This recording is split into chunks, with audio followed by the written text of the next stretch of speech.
दोस्तों किसी भी देश के अंदर डिफेंस मिनिस्टर का जो रोल है वो बहुत इंपॉर्टेंट होता है और स्पेशली भारत जैसे देश में जब हमारे यहाँ पर दो ऐसे पड़ोसी हैं जो लगातार डिस्टरबेंस करते रहते हैं, चाहे वो पाकिस्तान हो या फिर चाइना हो। इसी को देखते हुए अभी रिसेंटली राजनाथ सिंह जी का एक बयान आया था जिसको लेकर काफ़ी चर्चा हो रही थी। उन्होंने ये कहा था आर्म्ड फोर्सेस से कि आप अपने आप को प्रिपेयर करिए फॉर अनएक्सपेक्टेड, क्योंकि यहाँ पर आपकी जो नज़र है वो नेबरिंग कंट्रीज पर होनी चाहिए, कभी भी कुछ भी हो सकता है। लेकिन उसके बाद अगर आप देखोगे तो कल जो है डिफेंस मिनिस्टर राजनाथ सिंह जी का एक और बहुत बड़ा बयान आया है और कहीं ना कहीं यहाँ पर भारत में आपने अक्सर देखा होगा, कई बार लोग सवाल पूछते हैं कि भारत कब अपने पीओके को, जो पाकिस्तान ऑक्यूपाइड कश्मीर है, उसको अपने अंडर में ले सकता है। और कहीं ना कहीं उसी सवाल का जवाब राजनाथ सिंह जी ने दिया है और आप देख सकते हो यहाँ पर Rajnath Singh urges PoK residents to join India, cites Pak lawyers affidavit. तो ये एग्जैक्टली मामला है क्या,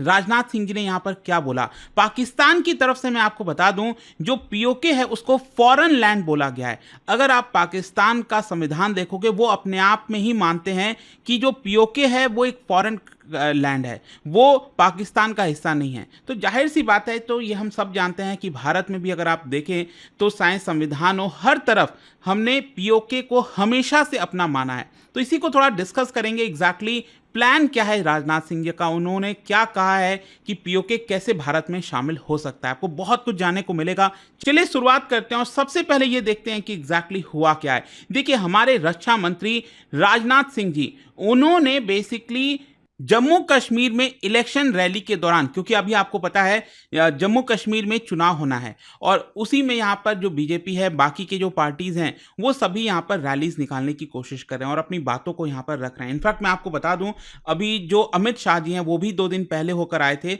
और यहाँ पर उन्होंने जो पार्टी का मैनिफेस्टो है वो सब भी रिलीज किया था।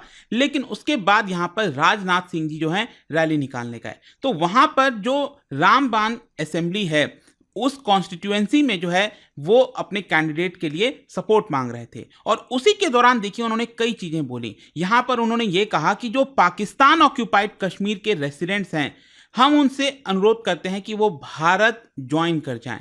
यहां पर उनका यह कहना था कि पाकिस्तान अगर आप देखोगे तो वो खुद आपको अपना नहीं मानता, लेकिन भारत के जो लोग हैं वो हमेशा से आपको अपना ही मानते रहे हैं। साथ ही साथ राजनाथ सिंह जी ने यह भी कहा कि 2019 में जो 370 को एब्रोगेट किया गया था उसके बाद से मेजर चेंजेस देखने को मिला है। स्पेशली बोला उनके द्वारा यह गया है कि पहले यहां पर गोलियां चला करती थी, बुलेट्स फायर किया करते थे, लेकिन अब यहां पर यूथ के हाथों में लैपटॉप है, कंप्यूटर्स है और कहीं ना कहीं जो पिस्टल और रिवॉल्वर वाली पहली चीजें होती थी अब वो आपको देखने को नहीं मिलेगी। तो बहुत तेजी से जम्मू कश्मीर में परिवर्तन हो रहा है। तो खैर, अब क्वेश्चन यहां पर सबसे पहला यह आता है कि पीओके को लेकर डिफेंस मिनिस्टर ने क्या बोला। देखिए, उनका यह कहना था कि आप बीजेपी को सपोर्ट करिए, जो अगली सरकार बने जम्मू कश्मीर में वो बीजेपी की होनी चाहिए, क्योंकि बीजेपी क्या करेगी, यहां पर मैसिव डेवलपमेंट लेकर आएगी इस पूरे रीजन में। और जब इतना सारा डेवलपमेंट इस पूरे रीजन में होगा तो यहां पर जो लोग हैं पीओके के, जो पाकिस्तान ऑक्यूपाइड कश्मीर में जो लोग रहते हैं,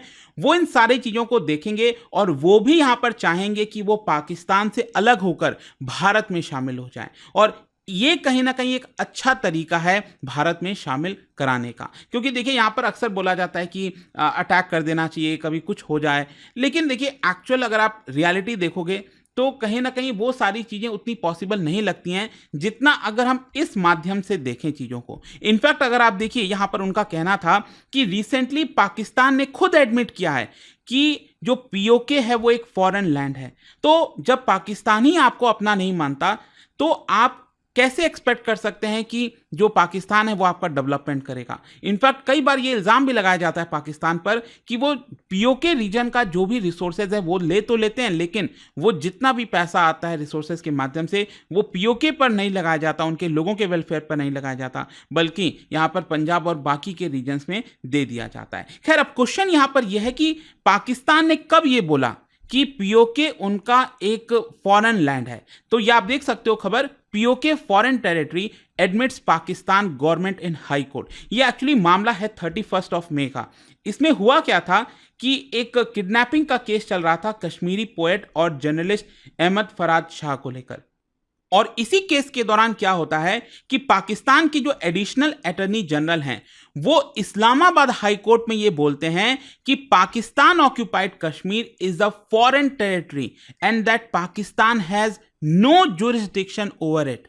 मतलब पाकिस्तान का खुद का जुरिस्डिक्शन उस लैंड पर नहीं है, ये खुद पाकिस्तान की सरकार ने कहा। खैर अब क्वेश्चन यहां पर यह है कि ऐसा क्यों, पाकिस्तान के संविधान में क्या लिखा हुआ है। देखो जैसे भारत में भी आपको पता है संविधान में आर्टिकल 1 अगर आप देखोगे उसी प्रकार से वहां के भी अगर आप आर्टिकल 1 देखिए तो उसके क्लॉज 2 में लिखा हुआ है that the territory of Pakistan shell consist of provinces of. तो यहां पर जो पाकिस्तान की टेरिटरी होगी उसमें कौन कौन से प्रोविंसेस आएंगे, तो बेसिकली 4 प्रोविंसेस का नाम लिया गया है। वो कौन कौन से, एक हो गया खैबर पख्तूनख्वा, ये आप देख सकते हो, दूसरा ये पंजाब हो गया, तीसरा सिंध हो गया और चौथा हो गया बलूचिस्तान। देखो बलूचिस्तान तो अपने आप में ही यहां पर आजादी की मांग कर रहा है अलग से, तो वो एक अलग मसला है, लेकिन उनके संविधान में इसी 4 जो प्रोविंसेस हैं उसका जिक्र किया गया है।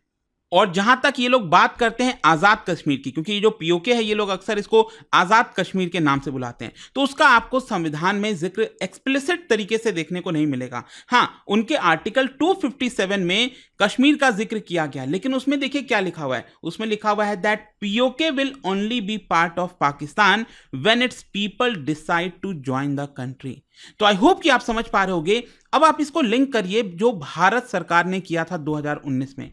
तो यहां पर सबसे पहले तो एक यही चीज होती है ना कि आपका खुद का संविधान क्या कहता है, आपका खुद का कानून क्या कहता है, और कहीं ना कहीं उसी माइंडसेट को बदला था भारत ने 2019 में जब आर्टिकल 370 को एब्रोगेट किया था और साफ साफ कहा था कि जैसे भारत के बाकी हिस्से हैं वैसे ही जम्मू कश्मीर भी भारत का हिस्सा है।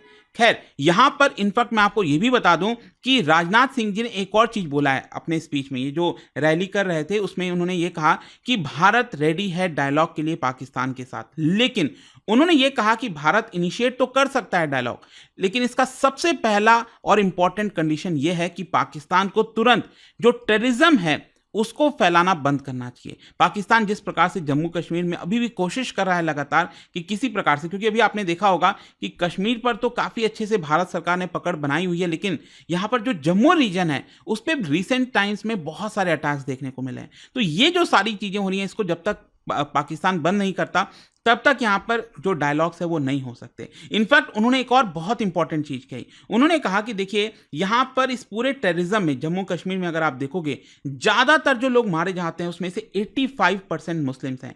मतलब कि यहां पर अल्टीमेटली जो मुस्लिम्स हैं वही इंपैक्ट होते हैं। उनका यह भी कहना था कि मैं होम मिनिस्टर रह चुका हूं भारत का और मुझे पता है कि यहां पर किस तरह से चीजें होती हैं और सबसे ज्यादा जो लोगों की जान जाती है वो मुस्लिम्स की जाती है पूरे जम्मू कश्मीर में। अगर हम टेररिज्म की बात करें तो कहीं ना कहीं यहां पर हमें कोशिश करनी चाहिए कि चीजों को रोका जाए, और पाकिस्तान अगर इस चीज को रोकता है तभी हम उनसे बात करेंगे। खैर अब फाइनली यहां पर क्वेश्चन ये है, देखो राजनाथ सिंह जी ने तो ये बोल दिया, लेकिन क्या भारत के पास ऑप्शंस है? भारत पीओके को कैसे ले सकता है? ये एक बड़ा प्रश्न है। देखिए इसको थोड़ा सा समझने की जरूरत है कि इसका कोई स्ट्रेट फॉरवर्ड आंसर नहीं मिलेगा, लेकिन यहां पर आपको बहुत सारे अप्रोच अपनाने पड़ते हैं। जैसे कि मैं आपको कुछ चीजें बताता हूं, 2-4 तरीका बताता हूं जिसमें अक्सर लोग कहते हैं कि इस तरीके से लिया जा सकता है। जैसे कि यहां पर बोला जाता है इंटरनेशनल प्रेशर डाला जाए। आपको पता ही है भारत हमेशा से अक्सर यहां पर प्रेशर डालता है, चाहे वो यूनाइटेड नेशंस का फोरम हो, कोई भी बड़ा इंपॉर्टेंट फोरम होता है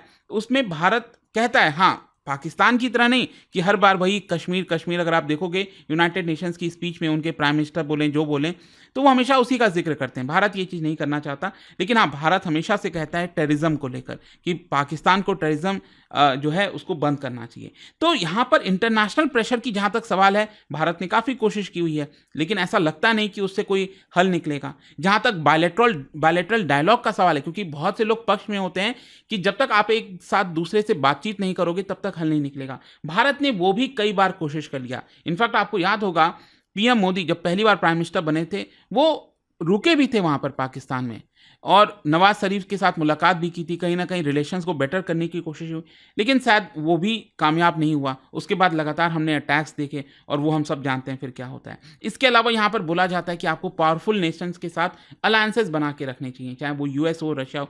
जहाँ तक सवाल है और आप सभी जानते होंगे भारत कहीं आगे है पाकिस्तान से अलायंसेस बनाने में। जितने भी बड़े पावरफुल कंट्रीज़ हैं, उनका अच्छा संबंध है इस समय भारत के साथ।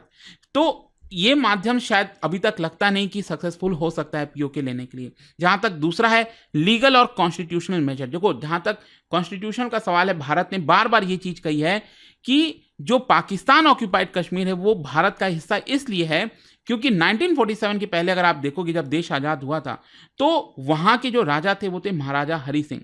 और उसके बाद हमने देखा किस तरीके से पाकिस्तान अटैक करने वाला था श्रीनगर पर और कश्मीर पर।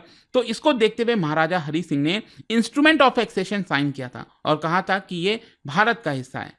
तो ये तो साफ-साफ है कि ये भारत का ही हिस्सा होना चाहिए, लेकिन पाकिस्तान इसको मानने के लिए रेडी नहीं होता। तो वो एक चीज़ है। जहाँ तक एक और कॉन्स्टिट्यूशनल मेजर का सवाल है, तो मैंने आपको पहले ही बोला, आर्टिकल 370 एक बहुत बड़ा कदम था। इसको छोटा कदम मत मानिए, क्योंकि यहाँ पर आपको याद होगा 2019 के पहले कई बार बहुत सारे बड़े-बड़े पार्टीज़, नेताओं ने कहा कि ये तो कभी हो ही नहीं सकता, इट इज़ ऑलमोस्ट इम्पॉसिबल, ठीक है? बट ये चीज़ हुआ और देखिए ये बहुत इंपॉर्टेंट हो जाता है, क्योंकि अब कोई ये चीज़ रेज़ नहीं कर सकता। पाकिस्तान अब ये नहीं बोल पाता कि देखिए आपका अलग कानून है वहाँ पर जम्मू कश्मीर में, वहाँ पर आपका अलग झंडा या फिर कोई भी चीज़ ऐसा स्पेशल नहीं है। जैसे बाकी के राज्य हैं वैसे ये भी है। तो ये भी एक इंपॉर्टेंट चीज़ किया था जो भारत ने ऑलरेडी कर दिया है। जहाँ तक मिलिट्री ऑप्शन का सवाल है, देखो एक तो होता है direct confrontation, conventional military action. तो ये तो देखो कितना भी हम कह लें, लेकिन हम सबको पता है कि जो न्यूक्लियर पावर है भारत के पास भी है, पाकिस्तान के पास भी है। अगर इस तरह की कोई जंग होती है, लड़ाई होती है, तो नुकसान दोनों तरफ का होता है और कोई भी देश ऐसा नहीं चाहेगा, स्पेशली भारत तो कभी नहीं चाहेगा, क्योंकि हम डेवलपिंग कंट्री, हम काफ़ी तेज़ी से डेवलप कर रहे हैं, ग्रोथ अच्छी हो रही है, तो उसके ऊपर हमें फर्दर फोकस करना है कि हम और अपने इकोनॉमी को कैसे मजबूत कर सकते हैं। ये सब चीज़ें इकोनॉमी को जो है एक तरह से आप कह सकते हैं कमज़ोर करती है। आप हाल देखिए, रशिया उधर फाइट कर ही रहा है पिछले 2-3 सालों से, 2 साल हो ही गए ऑलमोस्ट, उससे ऊपर ही हो गया यूक्रेन के साथ। इज़राइल जो है उसकी इकोनॉमी कितनी डूबी because of that Gaza war. तो ये कभी भी किसी भी के पक्ष में नहीं होता मिलिट्री एक्शन। जहाँ तक कोवर्ट ऑपरेशन का सवाल है, तो कहीं न कहीं हो सकता है भारत करता ही होगा, आई एम क्वाइट श्योर। हमारी जो इंटेलिजेंस ऑपरेशंस हैं, वो लगातार पीओके में, बलूचिस्तान में, वहाँ पर भी काम करती रहती होंगी। लेकिन यहाँ पर जो सबसे बेस्ट तरीका हो सकता है, और जो मैं आपको बोल भी रहा था कि राजनाथ सिंह जी ने बताया कि पीपल्स मूवमेंट। देखिए यहाँ पर भारत को और ज़्यादा जो मूवमेंट चल रही है पीओके के अंदर, कई बार आवाज़ रेस की जाती है, कई बार मूवमेंट चलते हैं, रैलीज निकाली जाती है कि पीओके को आज़ाद होना चाहिए। तो उस मूवमेंट को कहीं ना कहीं भारत स्ट्रांग कर सकता है। और वो स्ट्रांग कैसे होगा? वो तभी होगा जब पीओके के लोगों को लगेगा कि भारत के साथ शामिल होकर उनको कहीं ज़्यादा फायदा है, और वो तब होगा जब डेवलपमेंट होगा जम्मू कश्मीर में। तो यही कहीं ना कहीं एक सबसे बेस्ट तरीका लगता है।